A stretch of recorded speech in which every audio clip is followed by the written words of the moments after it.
N1 podcast s Suzano Lovec. Dragi gledalci in gledalke, poslušalci in poslušalke, po prelomnih volitvah na Madžarskem, ki so zrušile vladavino Viktorja Orbana, bo v naslednjih dneh preteklo 100 dni nove Madžarjeve vlade in ta teden so na Madžarskem dobili novega predsednika.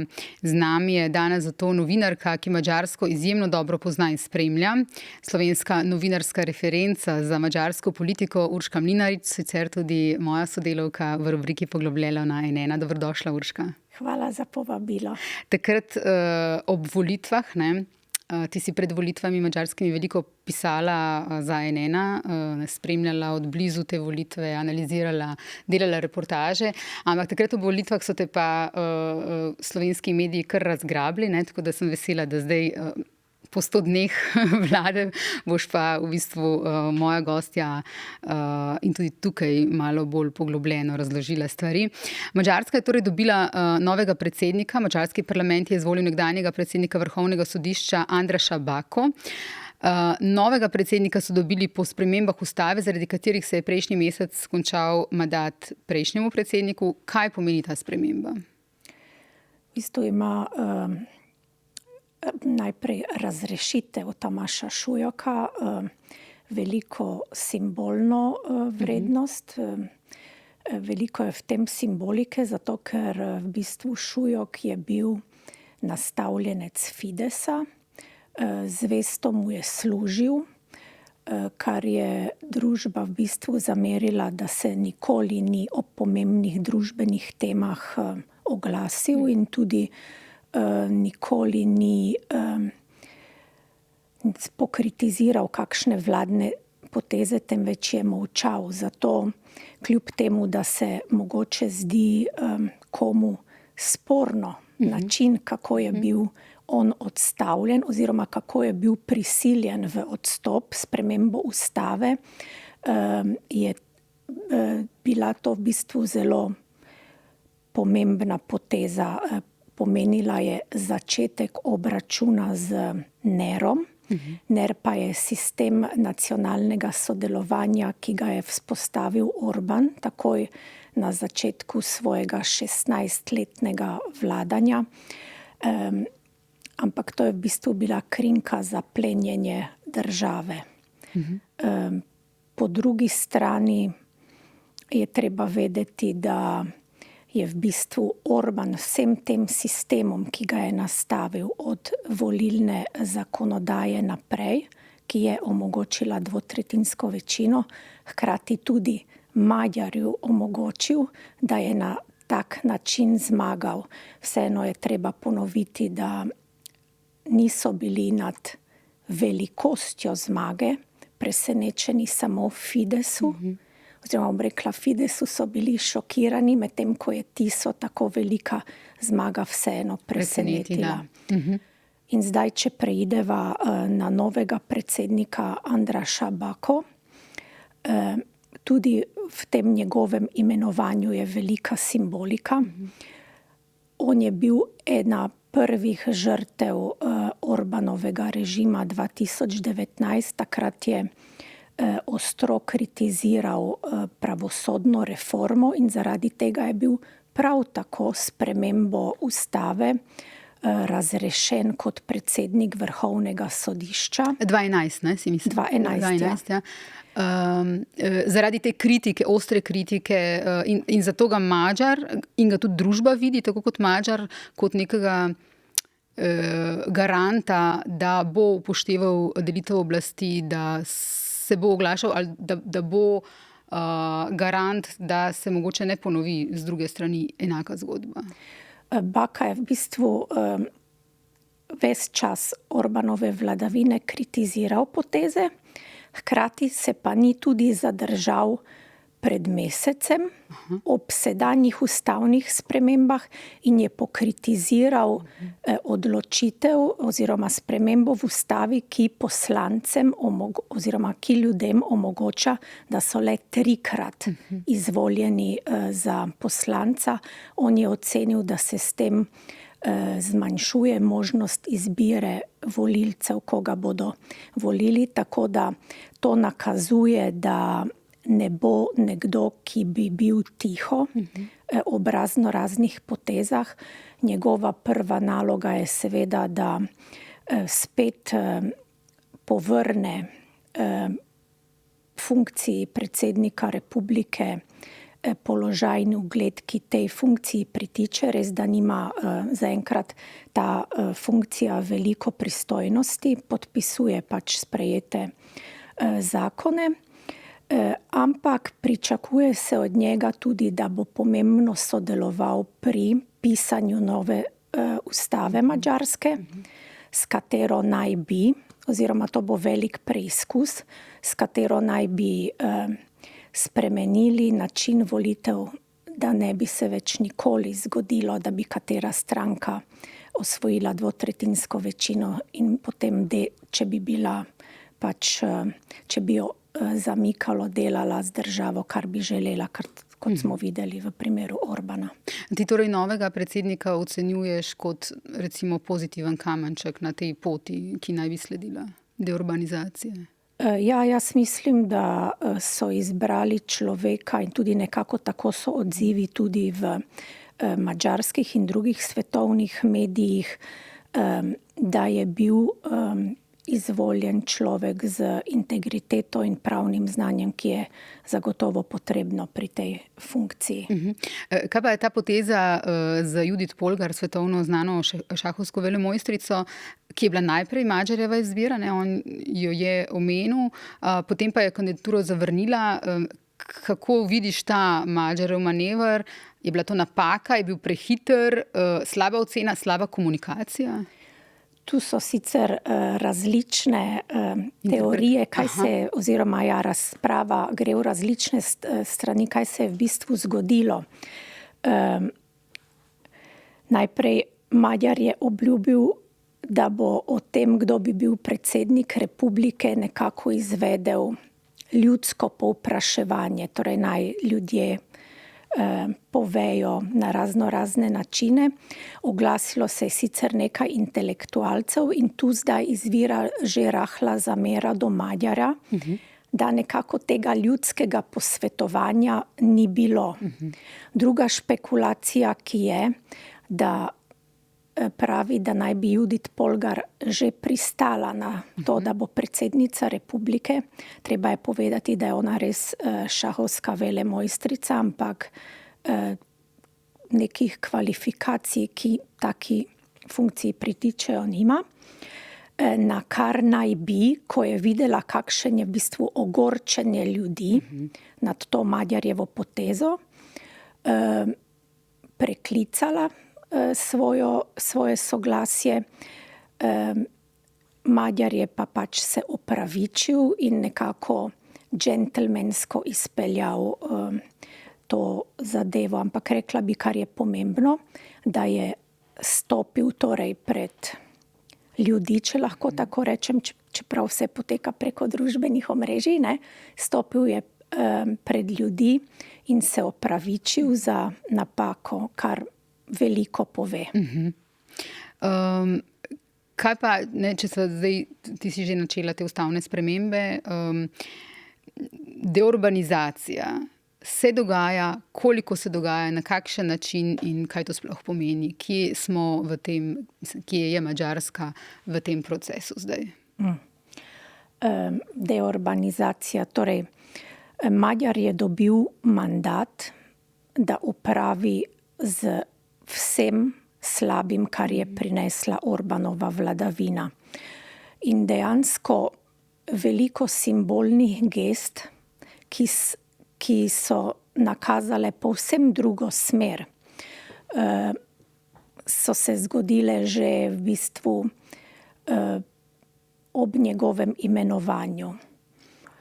On je najprej skupaj s takrat še neimenovanimi ministri in s kamerami ljudem pokazal, v kakšnih prostorih so vladali Orban in njegovi ministri.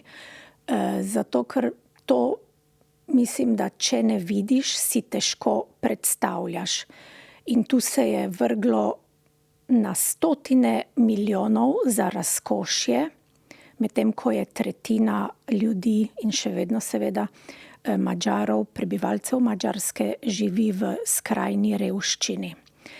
To je zelo velika simbolna poteza, zato ker on je nenehno ponavljal v svoji predvolilni kampanji: skupaj vrnimo, si vzamimo državo nazaj.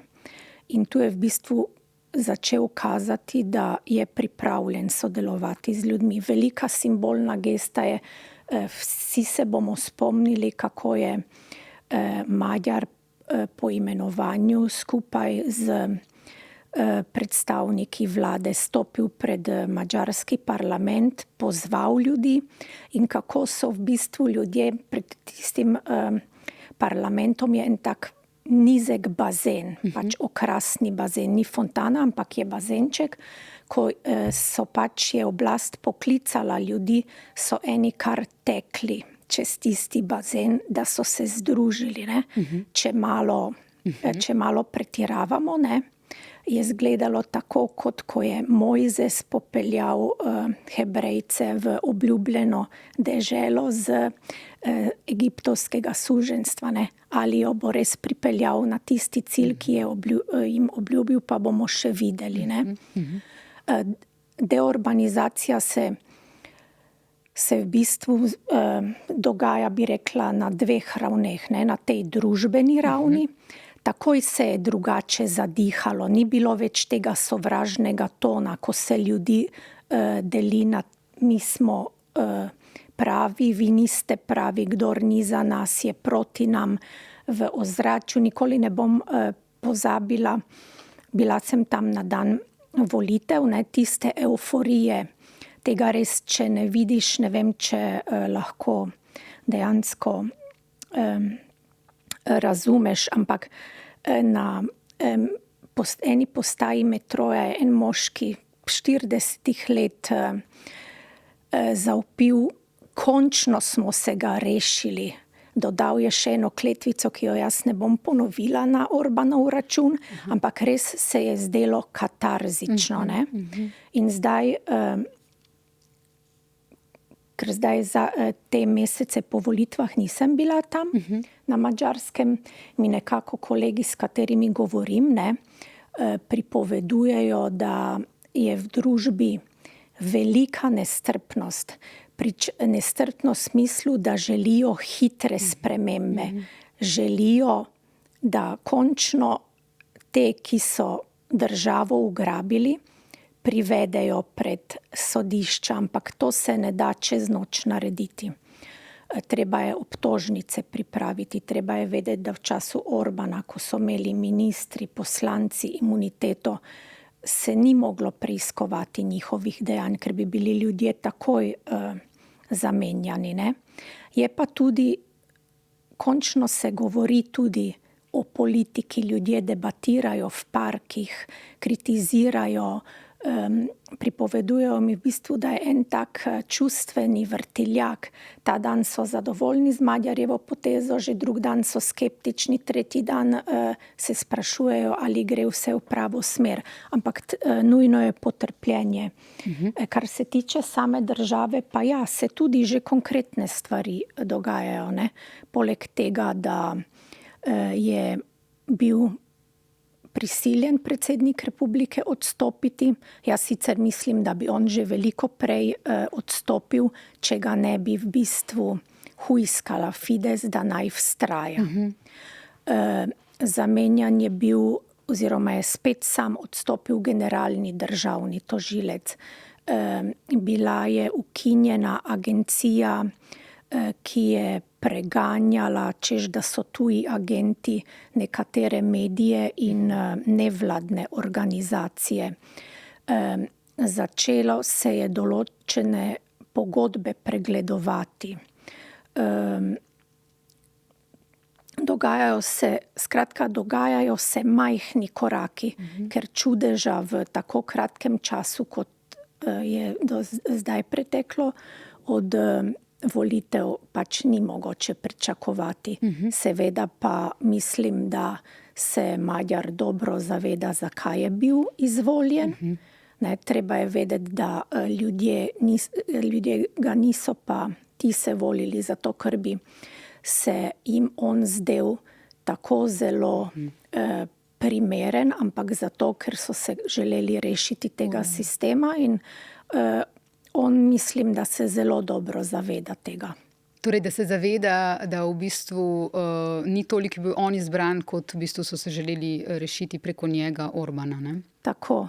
Pa če še lahko dodam, zelo pomembna zadeva je tudi, da v bistvu Tisini poslanci, 141 poslancev, vsaj večina, torej ni odvisna od stranke, ni odvisna od Madjarja, v bistvu je Madjar odvisen od njih, zato ker to so večinoma vse ljudje, ki so imeli svoje kariere, preden so postali poslanci, še predtem pred volitvami in preden je bil izvoljen, sem se pogovarjala z enim in on je jasno povedal, da če mu kaj ne bo všeč, bo pač šel z parlamenta.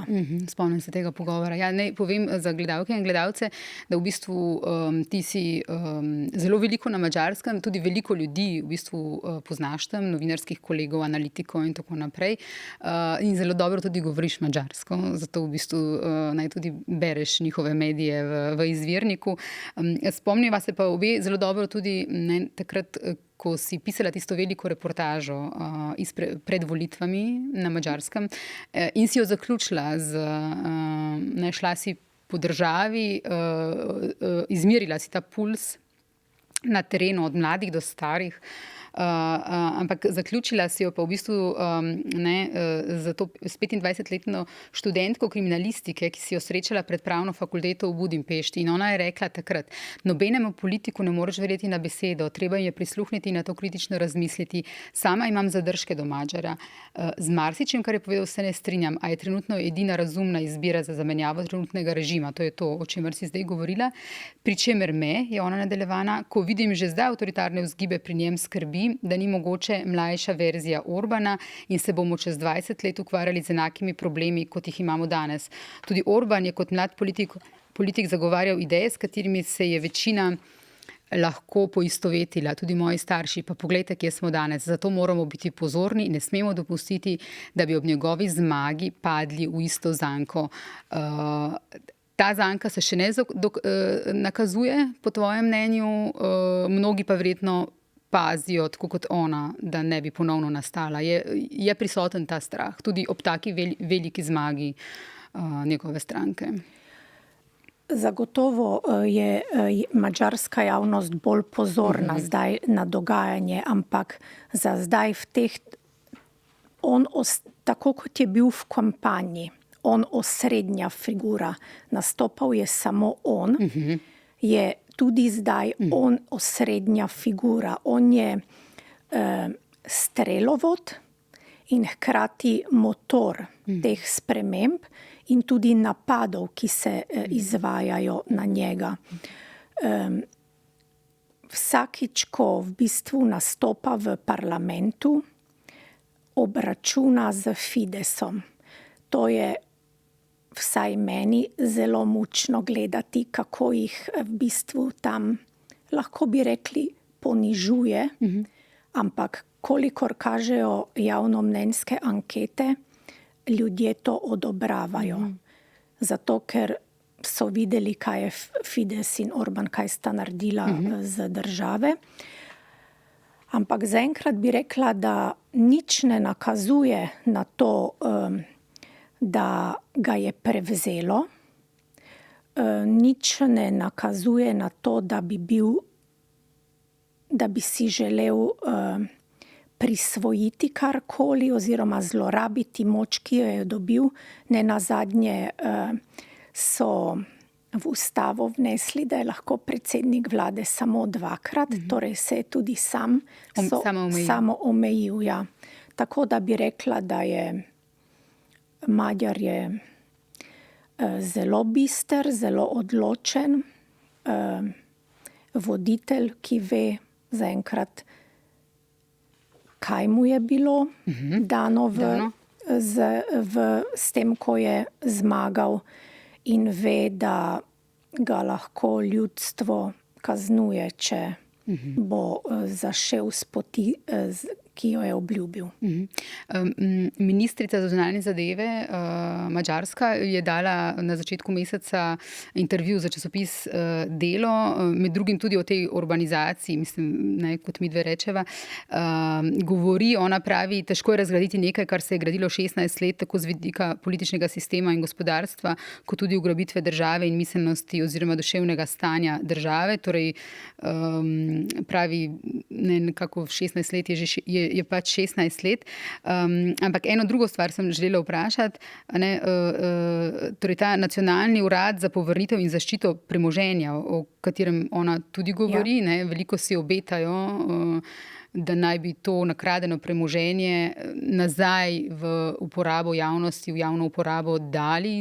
Ne ve, koliko tega bo lahko prišlo nazaj. Ampak na to veliko stavijo. Kje je vsem tem Orban? Kaj Orban zdaj počne? Kaj počnejo Orbanovi? Ja, nazadnje smo ga videli v Guči. Ja. Moje prepričanje je, da si Orban še ni opomogel od poraza. On je sicer v enem od intervjujev dejal, da je njegova po tem porazu, da je njegova terapija delo.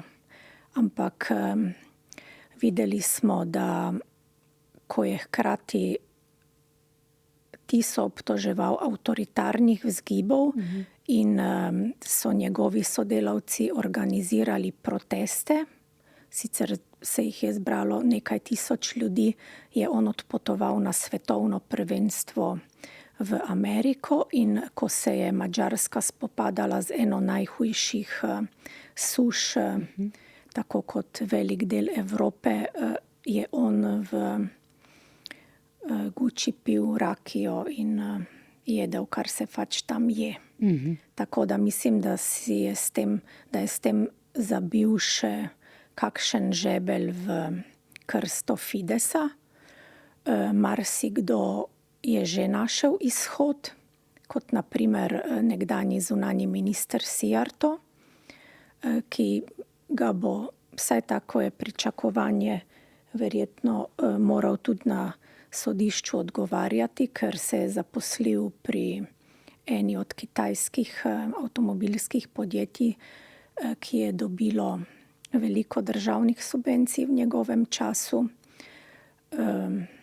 Eni so se potuhnili kot naš slovenski rojak, čeprav tega ne bo nikoli priznal, da je slovenski rojak Antal Rogen v bistvu desna roka Orbana, ampak ljudje pričakujejo tudi, v bistvu, če se prav spomnim, je ena od javnomnenjskih anket pokazala, da si 2/3 želi Orbana pred sodiščem in zato je velika verjetnost tudi v primeru začasnega zasega ukrajinskega zlata. Pa še to bi dodala, kar se tiče Fidesa. V tem času so izgubili 1 milijon volilcev, podpora je nekje 20%, pojavljajo se že tipanja, ali bi ustanovili, da bi del ustanovil kakšno drugo stranko, mogoče kot na Poljskem, kjer so se odcepili od Kačinskega, ampak menim, da v bistvu glede na to Tisa ni desno-sredinska stranka. Magyar je konzervativni politik. V bistvu Tisa sploh ni stranka, Tisa je narodno gibanje. Naprimer, to je zanimivo, ko govorimo o tem, ali ima Magyar kakršnekoli apetite po tem, da bi zlorabil oblast.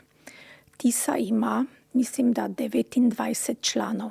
29 članov. Ne more se nihče včlaniti v Tiso. Zakaj? Zato, ker ne želijo novega Fidesa. Člani so samo tisti, ki so začeli oziroma on je prevzel stranko TIS, ampak tisti, ki so v tem gibanju začeli, in poslanci so zelo različnih vetrov, zato jih tudi Magyar mora upoštevati.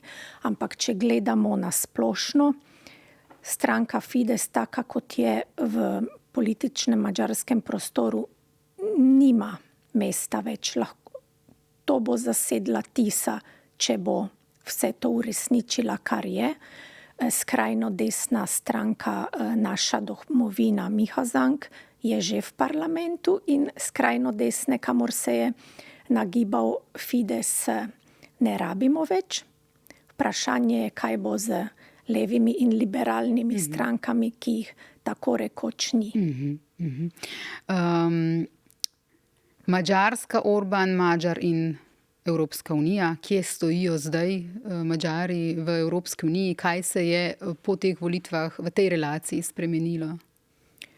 Ja, mislim, da si je bruseljsko vodstvo zelo oddahnilo, potem, ko je Magyar zmagal, zato ker že prej, pa tudi zdaj izraža zelo proevropska stališča. Tudi Madžari so zavezani članstvu v Evropski uniji, o tem ni bilo nikoli nobenega dvoma. Pričakovati je, da bo sedanja vlada naredila vse, vsaj za zdaj, vse, da bodo dobili zamrznjene milijarde, ker to, da so jim odobrili 10 milijard, še ne pomeni, da so jih tudi dejansko dobili. Verjetno bo tu Bruselj tudi nekoliko previden iz izkušnje, ki jo je doživel na Poljskem, kjer je bilo Tusku vse v trenutku ob zmagi servirano, pa se je potem izkazalo, da se ni izšlo. Res pa, da ima zdaj TIS-a dvotretinsko, tam je malo drugačen, zapletenejši koalicijski problem.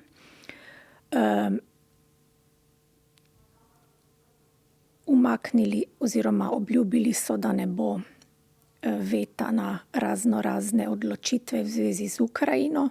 Edina taka odločitev, na kateri vztrajajo in diši po tem desničarstvu, so pač migracije. Tu je Magyar jasno povedal, da žica na meji za Srbijo ostaja in da migrantov ne bodo spuščali v državo. Omenila si Ukrajino, ne?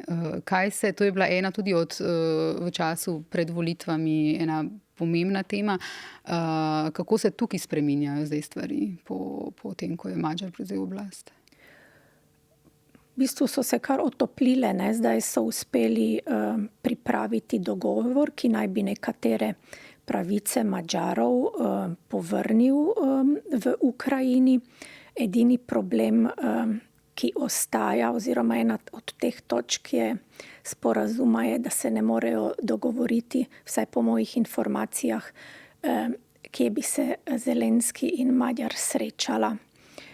Medtem ko bi pač Ukrajina rada, da se srečajo bodisi v Kijevu ali Budimpešti, bi Magyar rad, da se srečajo v Zakarpatju, ker živi madžarska manjšina. Ja, pa tudi v bistvu, kar se tiče Ukrajine, je Magyar jasno povedal, da humanitarna pomoč, pomoč v orožju ali kakorkoli drugače, pa ali financah pa ne, ker tu mu je prišel zelo prikladen tudi v bistvu, ne moremo reči izgovor, ker je to dejstvo, da oni rabijo sami denar za to, da državo spet postavijo na noge, ker so vsi sistemi v bistvu na tleh, v razsulu. Ja. Mimogrede, ko smo že pri Ukrajini, ti si prejšnji teden posnela in za ta teden pripravljaš, objavili bomo v nedeljo intervju z Aleksandro Matvičuk, vodjo Centra za državljanske svoboščine. Leta 2022 je bila soprejemnica Nobelove nagrade za mir. Govori o tem, kako evidentirajo ruske zločine. Ona v tem tvojem intervjuju s tabo posebej opozarja na zločine na zasedenih ozemljih.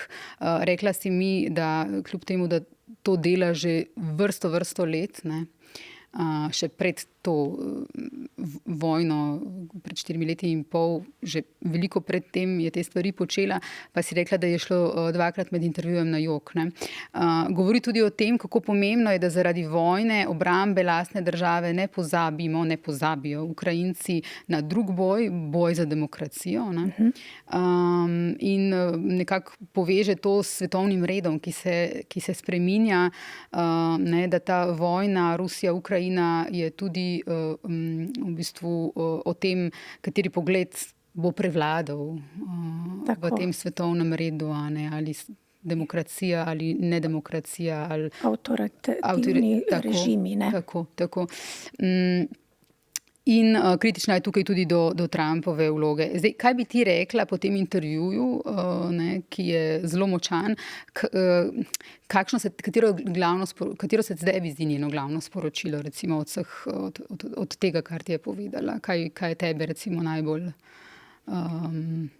najbolj zaznamovalo v tem intervjuju? Pač rekla bi, da je njeno sporočilo, da je treba nenehno bdeti vsaki državi posebej nad tem, kar se dogaja z oblastjo, ne dovoliti, da si prisvajajo oblast za lastne interese, hkrati pa, da je treba biti pozoren tudi do teh svetovnih voditeljev, kakšen je njihov odnos do sveta. Zato, ker Trump, Xi Jinping, Putin, oni si želijo ukrojiti svet po lastni podobi. Ampak to pomeni, da bomo vsi enkrat sužnji tega. Če ne bomo pozorni, se nam bo zgodilo, mislim, da si ti nekje zapisala pred kakšnim tednom, da še 2-krat ali 3-krat bomo šli spat in svobodnih medijev v Sloveniji ne bo. To je tudi jasno sporočilo njeno za našo državo, da je treba biti pozoren. Najslabša je indiferentnost in apatija. In če greva nazaj na Madžarsko, kjer so bili mediji v bistvu ena od tarč Orbana, ena najpomembnejših Orbanovih tarč, utišanje kritičnih medijev, tako kot vedno pri demokratih, tudi hkrati ena od metod zagotavljanja te oblasti. Kaj se pri medijih tukaj dogaja? Vemo, na javni RTV se je pojavil napis: javni mediji ne smejo lagati, opravičujemo se, da smo to dolga leta počeli in tako naprej. Kaj bi rekla na medijskem področju?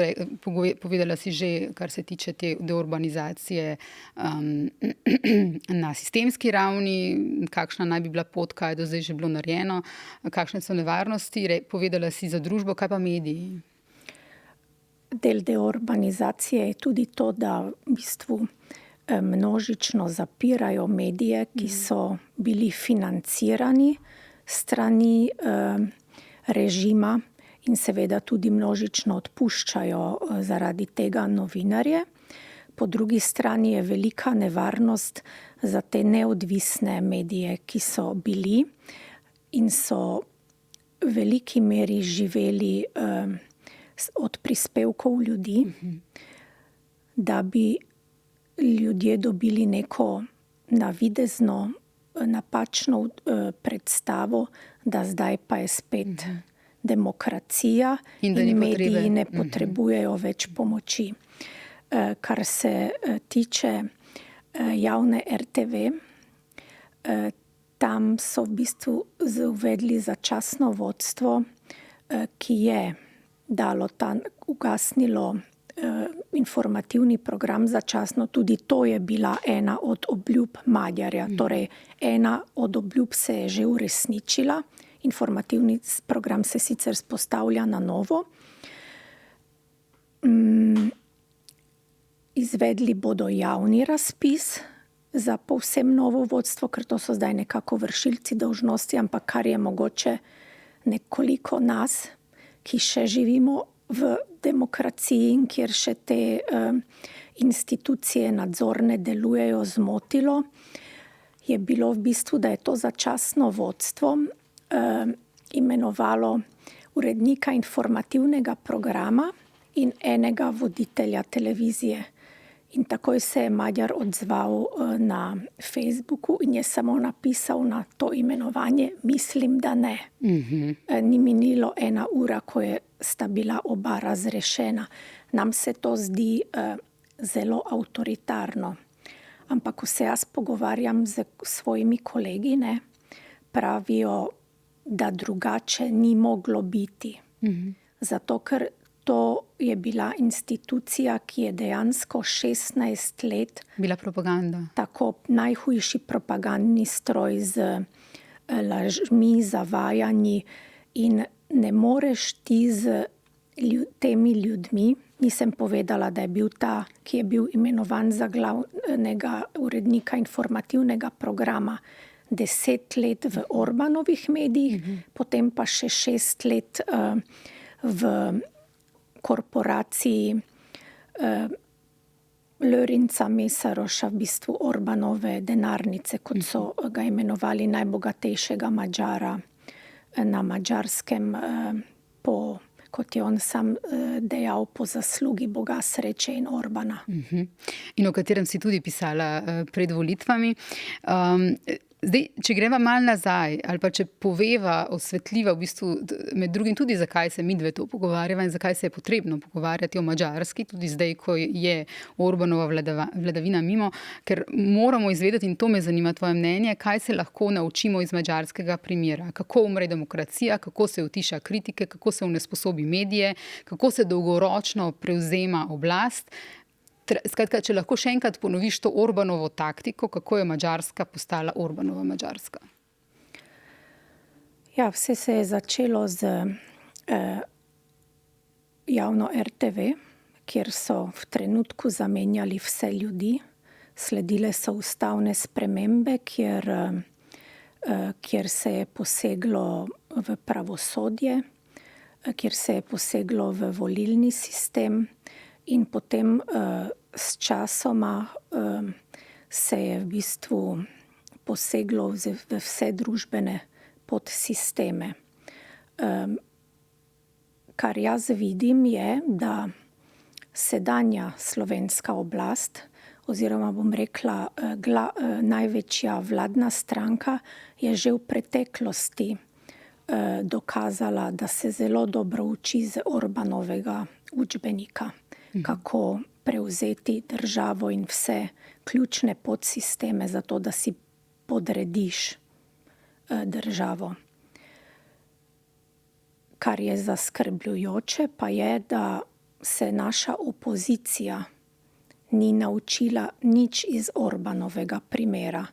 Zgroženi so bili nad tem, da na tokratnih volitvah ni bila izvoljena nobena liberalna stranka ali leva stranka. Mogoče bi se morali vprašati, zakaj se je to zgodilo in ali se to lahko tudi njim torej tudi našim opozicijskim strankam zgodi. Zato, ker zdaj vidimo, da v vseh teh mesecih, kar je, mi imamo sedanjo koalicijo in sedanjo vlado, so začeli napadati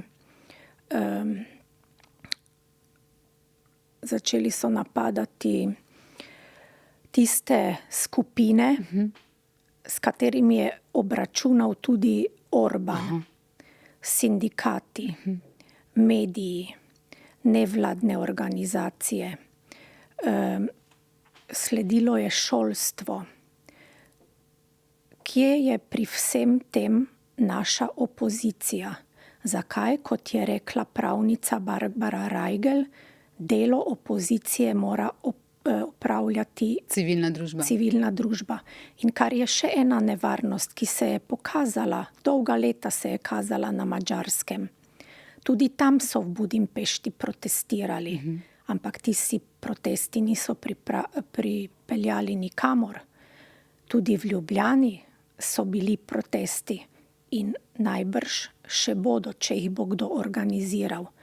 Ampak če ni neke energije od tistih, ki bi dejansko morali ukrepati, je velika nevarnost, da vse zapade v apatijo. Še 2,5 leta nazaj je bila madžarska družba povsem apatična in ravno zaradi tega, ker v opoziciji ni videla nobene rešitve, nobenih idej, nobene pripravljenosti na sodelovanje, kar vidimo tudi v naši opoziciji, so bili povsem obupani. Torej, primer Madžarska je nekaj, iz česar se morajo učiti tudi druge države. Jaz bi tukaj še dodala tudi ta odnos do medijev. V vseh državah, tudi v Sloveniji, izjemno veliko pozornosti je treba temu nameniti in ne pozabimo na Srbijo, kjer je v nekem podobnem režimu, sploh pa so mediji v nekem zelo podobnem položaju in je treba močno gledati, da bodo tisti redki neodvisni, kot je recimo njena Srbija, ostali neodvisni. Če smo se kaj naučili iz madžarskega primera, je to, kako pomembni so mediji. Zdaj, pod črto še ena stvar o slovenski manjšini, še nekaj rečeva. Ti si pred nekaj meseci za rubriko Poglobljeno z Madžarske pisala tudi, lotili smo se takrat analizirati stanja slovenskih manjšin v Italiji, na Madžarskem in v Avstriji. Jakob Murovec je pogledal, kako je v Italiji, ti za Avstrijo in Madžarsko. In si napisala analizo za 15 let se tu več nede slovenska reč čula. Ne vem, če sem prav rekla. Si. Ja, dobro. Pred dnevi je sedanji slovenski minister za zunanje zadeve Kajzer se srečal s svojo kolegico Madžarsko. Kako ti ocenjuješ to dogajanje? Bila sta zelo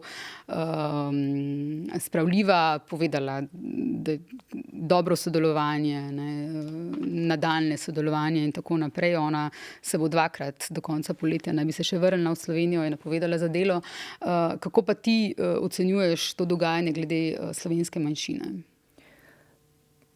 Kar se tiče podpore obema manjšinama, tako slovenski kot madžarski, mislim, da je ta vzgledna. Tu je na primer Orbanu treba priznati, da je prav v njegovem času bilo vzgledno poskrbljeno v finančnem smislu za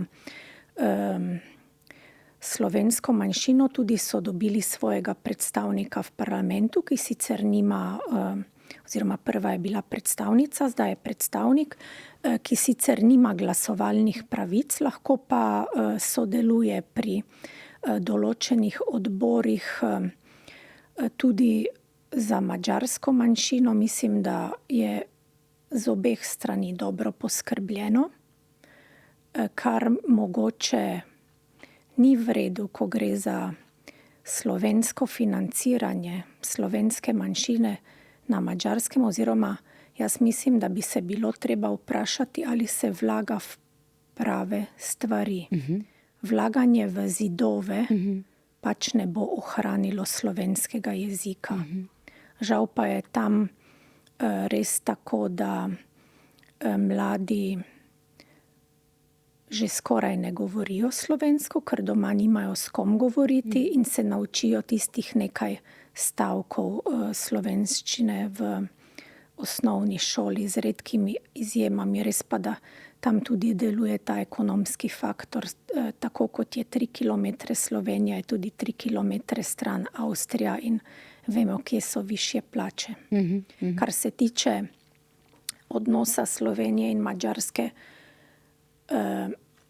in glede na položaj trenutni Madžarske, mislim, da ne bo več tega izdatnega financiranja v razne naložbe, zaradi katerih smo bili v Prekmurju zaskrbljeni. Se bo pa zgledno skrbelo za manjšino, vsekakor.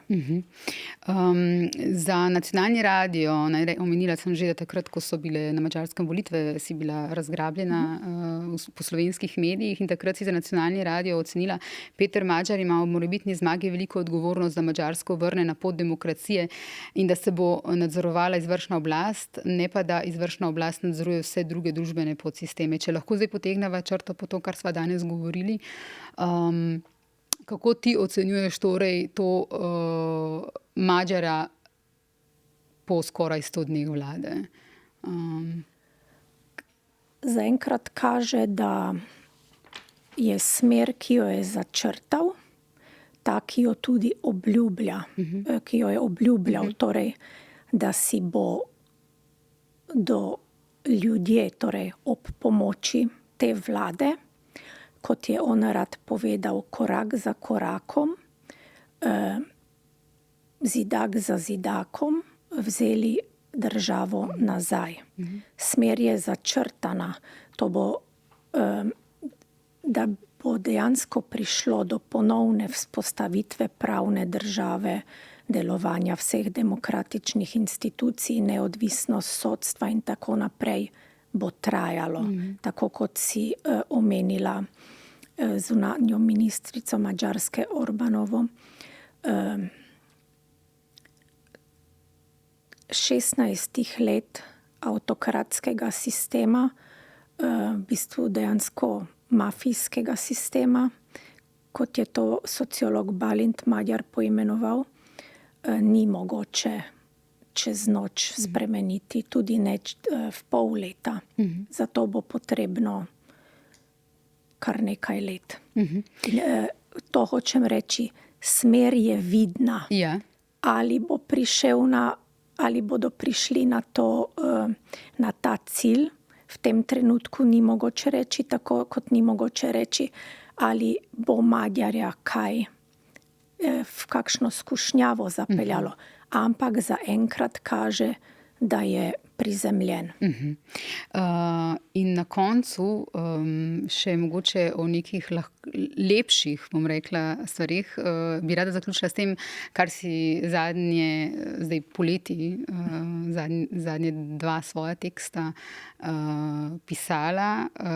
Namreč pisala si reportažo iz planšarij. Bila si med planšarji in pisala si reportažo iz Slovenskih solin.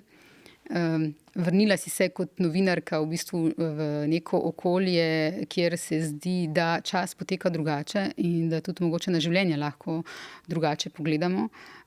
Kot novinarji, kot bralci, kot gledalci, v živo smo si lahko v bistvu praktično vohali, si predstavljali to, o čemer si pisala, o teh ljudeh, o katerih si pisala, in zaradi teh ljudi je pomembno, da ti članki obstajajo.